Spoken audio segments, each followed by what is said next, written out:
بعيدا بقى عن الكلام في اي حاجة، ايه النظام في يعني من اول ما الدراسة بدأت كده، وما اجي اتصفح التليفون الاقي اللانش بوكس رايح، لانش بوكس جاي، صور لانش بوكس. ايه يا جماعة، ايه يا جماعة، صلوا على النبي. عمالة اقول بقى إيه ده متحمسين، دول اولياء امور جداد كده، عندهم لسه الكيدز لسه، والاطفال بقى بيروحوا فمش عارفة ايه، فمتحمسين وعندهم حماس. مش كده والله، ما ينفعش. يعني برضه ما نقعدش. هو في ايه يعني لما اعمل لابني في اللانش بوكس سندوتشات برجر، واعمل له كفته يعني واعمل له الكلام ده كله، اما يجي بقى هياكل ايه في الغدا؟ انا عايز اعرف. بعدين هقول لك حاجه، هو احنا ما بنبصش خالص للي حوالينا يعني؟ ما بنبصش ان في اطفال مش هيبقى عندهم مقدره ماديه ان هم اهلهم يعملوا لهم كده؟ طيب يا جماعه صلوا على النبي واهدوا كده شويه. يعني اعملي لابنك او لبنتك الحاجه اللي انت تحبيها، والاكل ده كله ما تحرموش منه في البيت. في البيت بينك وبينه، مش قدام زمايله الطلبه في المدرسه. نراعي شعور بعض، يعني نخاف على بعض شويه. اكيد الطفل ده يعني مش هيدرك بقى ويقول انا ما يعني ما بصش لغيري ومش عارفه ايه، كلهم اطفال بيبصوا لبعض. هيروح يقول لوالدته، وممكن يكون اهله مش مقتدرين ماديا. فنهدى شويه كده ونصلي على النبي. ما ينفعش ده. انا والله العظيم عماله اتفرج الاقي حاجات غريبه والله. لا، والشوك الصغنططه اللي بتتحط في الفاكهه دي، وقطعه السندوتشات. هو انت لما تقعدي تفرفتي لي السندوتش كده وتعملوا لي فرافيت وحاجات صغيره واشكال، هيشبع الطفل؟ زي والله انا بقعد اقول هي الفرافيت اللي هي عملتها دي تشبع طفل يعني؟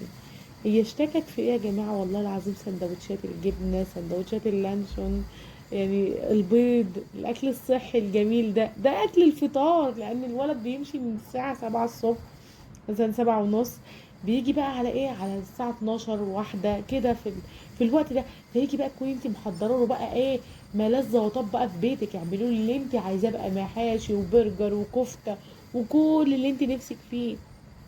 انها مش تقعدي تعملي لي الكلام ده تحطوا له في اللانش بوكس. طب هتغديه ايه؟ والله انا بسأل بجد يا جماعه، وانتم مش حاسين باللي احنا فيه ولا ايه بالظبط؟ يعني والله العظيم انا ما ببصش لحد ولا حاجه، بس بجد والله الناس كلها حاسه بالوضع المادي اللي احنا فيه الفتره دي. يعني كيلو الطماطم بقى بكام، الخيار بقى بكام، الفلفل، البطاطس، الاكل كله عامه بقى بكام، وفي ايه بالظبط والله العظيم.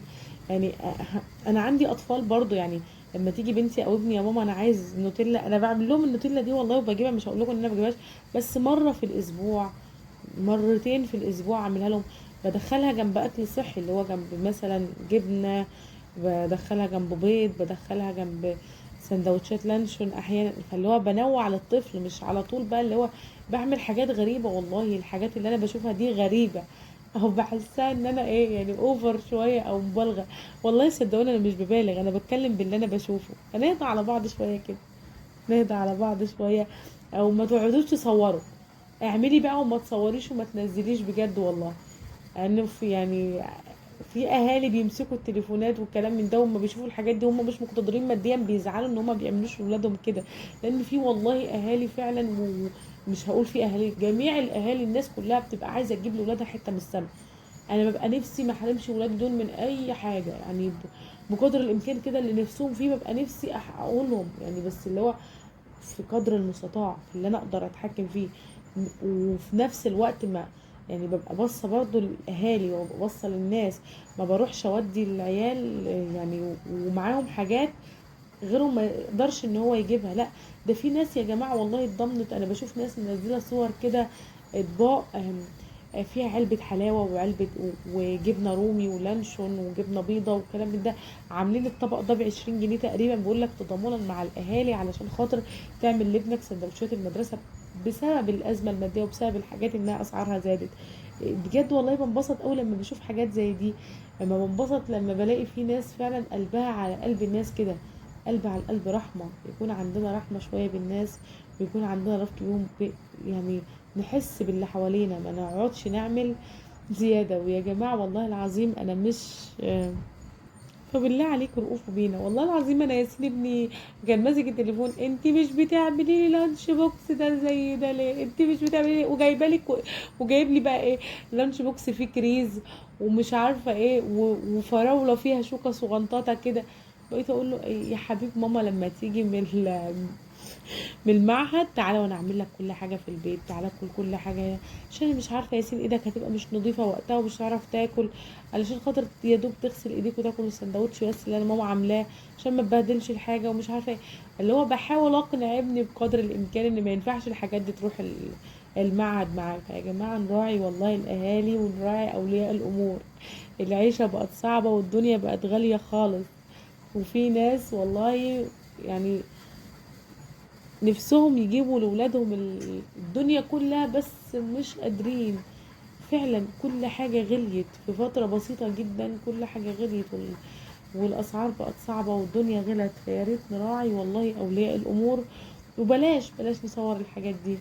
وأسفة إن أنا طولت عليكم، بس والله الموضوع زاد عن حده. يعني انا ما بقعد اقلب كده الاقي عماله اقول هيسكتوا خلاص، المدارس عدى عليها اسبوع اهو، اسبوعين اتنين عدوا خلاص بقى الدنيا تهدى، لا بلاقي برضو بينزلوا. خلاص يا جماعه بقى صلوا على النبي، اهدوا شويه، كفايه كده خلاص. شفنا ربنا يرزقكم يا رب وتحققوا اللي نفسكم فيه وتجيبوا لاولادكم الدنيا كلها يا رب، يوفقكم ويبارك لكم في اولادكم وتشوفوهم احسن حاجه في الدنيا.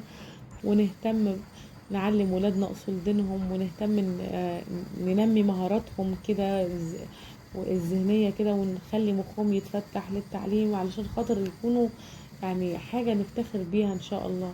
انها بجد والله الحاجات دي بلاش نشغل بالنا بيهم ونخلي الولاد يشغلوا بالهم بيها ويشوفوها. لا، اشغلوا بالكم، اشغلوا بال اولادكم بحاجات تانية.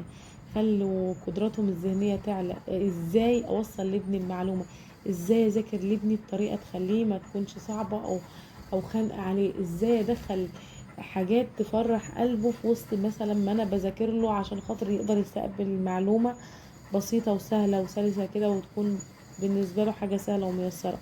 واشغل بالي بامور دينه، افهمه اصول الدين وكده.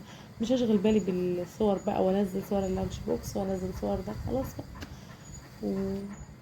وبعتذر والله لو كنت تجاوزت في الكلام، بس والله العظيم يعني نصيحة مني. جزاكم الله كل خير، وعام دراسة سعيدة علينا وعلى أبنائنا كده، ويا رب تشوفوهم أحسن حاجة في الدنيا وتفرحوا بيهم ويحققوا كل اللي نفسكوا فيه. وجزاكم الله كل خير.